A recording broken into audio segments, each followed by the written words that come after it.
Et bonjour à tous, c'est Kitaro. Salut, salut. Et moi-même Kamaltero, oh mon corbeau. Et venez, rapprochez-vous, venez découvrir notre superbe top 10 top chouette. Sur cette fois, un sujet pas du tout intéressant, mais qui intéresse tout le monde. 10 chiffres insolites sur One Piece. Alors, encore une fois, si vous voulez avoir trop de la culture et tout, et vous la pétez dans la cour de récré, eh bien, ce top 10 est fait pour vous. Mais c'est fait pour moi. Let's go.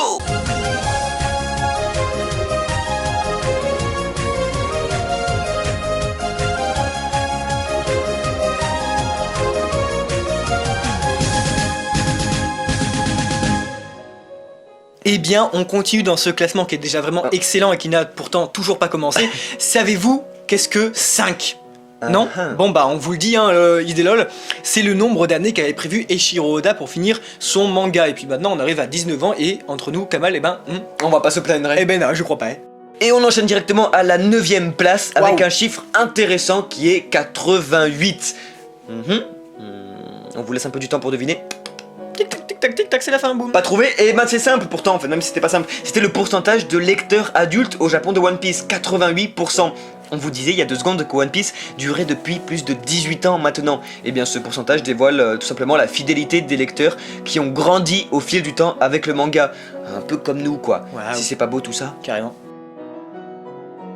Et on arrive à un doublon qui sont 1 et 601. Oh oh. Aucune idée?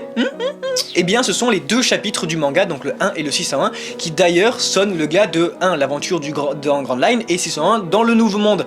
Et qu'est-ce qu'ils ont ces 2 chapitres? Eh bien ils ont dans le même titre Romance Down. Et oui, pour le chapitre 1, c'est tout simplement Romance Down, l'aube d'une grande aventure, et pour le chapitre 601, Romance Down for the New World. Et oui, et qu'est-ce que c'est Romance Down? Eh bien vous me direz, en réalité Romance Down c'est une histoire courte et écrite, dessiné même par Oda himself quand il était encore étudiant et qui apporte donc les bases du monde de One Piece. On vous laisse la découvrir, les ressemblances sont vraiment flagrantes. Ouais. Et à la 7ème place, on arrive avec un gros poisson qui est 2 94 123, qui est le nombre de ventes de tome 61 de One Piece. Vous vous rendez compte, c'est le record de vente d'un livre au Japon lors de sa première semaine. C'est tout simplement énorme. C'est aussi le seul livre à avoir dépassé les 2 millions en établissant donc le record. Et après on dit que les mangas n'ont aucune influence. Et on reste dans le million avec 500 millions.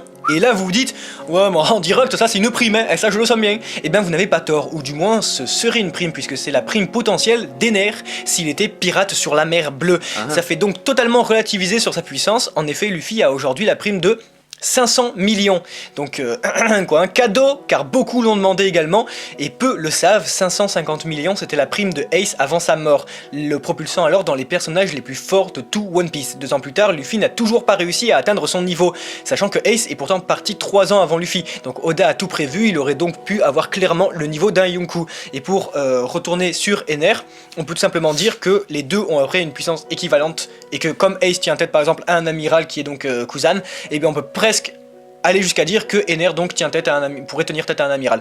On vous laisse relativiser là-dessus, c'est assez complexe et ça laisse vraiment imaginer plein de trucs. Si vous n'avez pas tout compris, c'est normal. Et on s'arrête pas et on continue à la 5ème place où on retrouve un magnifique doublon, encore une fois Yes Yo-Yo, qui sont 17 et 5. On vous le dit directement car dans tous les cas vous ne trouverez pas, ce sont la taille du plus grand et du plus petit personnage de One Piece, sans compter les odds bien évidemment et même Zunesha. Alors, savez-vous lesquels? Et là vous vous dites que ça peut bien être, qu'est-ce qu'il dit?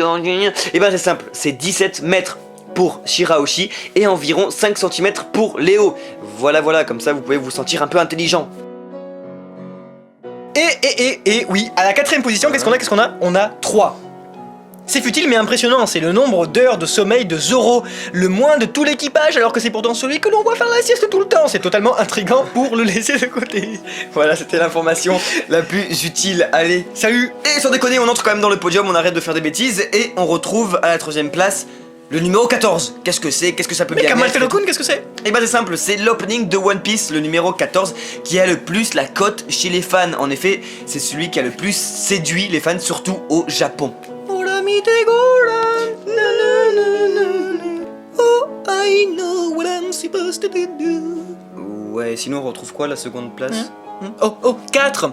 Et oui, 4, un chiffre qui montre les coulisses de la vie du mangaka, puisqu'en effet, Le chiffre 4 représente le nombre d'heures de sommeil par la nuit d'Oda Sensei. C'est totalement dingue. Oda qui est donc obligé de suivre l'enfer de la publication hebdomadaire, l'obligeant donc à dessiner, penser, rêver de One Piece 24 heures sur 24. Arigato, kamisama. Arigato. Et on finit ce top 10, top 6, trop chouette, trop cool, yes yo, avec à la première place 2 chiffres complètement fous, mis à jour par le site La Volonté du Dé, qu'on vous invite à découvrir si ce n'est déjà fait, qui sont 612 et 102. 612 étant le nombre de personnages de One Piece, rien que ça quoi. Et 102 étant le nombre de fruits du démon différents connus à ce jour. Et dire que ça ne fait qu'augmenter. Encore une raison qui fait que One Piece est le seul manga à avoir un univers aussi riche. Ne trouves-tu point, Kitaro?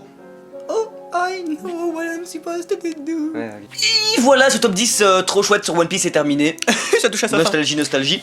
Et on espère qu'il vous aura plu. N'hésitez pas à dire encore une fois quel chiffre vous saviez sur ça. Votre petite note insolite, genre moi je savais 3 sur 10, moi je suis pas mal, 8 sur 10, pas mal. Voilà, ça très bien. Et surtout, quelque chose de très important, on a une annonce, c'est les prochains top 10 ne se feront plus de la même façon. Le prochain top 10 ne sera pas en ligne tout de suite et donc c'est pour ça qu'on vous invite vous-même à voter. Voilà, exactement, on vous invite donc à aller direct tout de suite dans la description ou sur notre page Facebook afin d'obtenir le lien qui vous mènera au vote du prochain top 10 parce qu'on vous dit pas c'est quoi comme thème mais par contre c'est pas mal intéressant, c'est assez original et c'est surtout désormais les top 10 de la communauté One Piece FR en fait dans le sens où les top 10 seront basés sur les résultats de vos votes. Donc on vous invite à voter jusqu'au prochain top 10 qui sortira comme dans ça, voilà, les top 10 ne seront plus vraiment subjectifs mais voilà, tout le monde aura sa part et c'est ça, au moins comme ça on verra ce que pense vraiment la communauté FR de One Piece sur les... C'est tout à fait ça et puis en attendant on vous souhaite une bien bonne journée, une bien bonne nuit ou quoi que vous voulez et on vous dit à plus tos au Mont Corvo. Ciao tout le monde.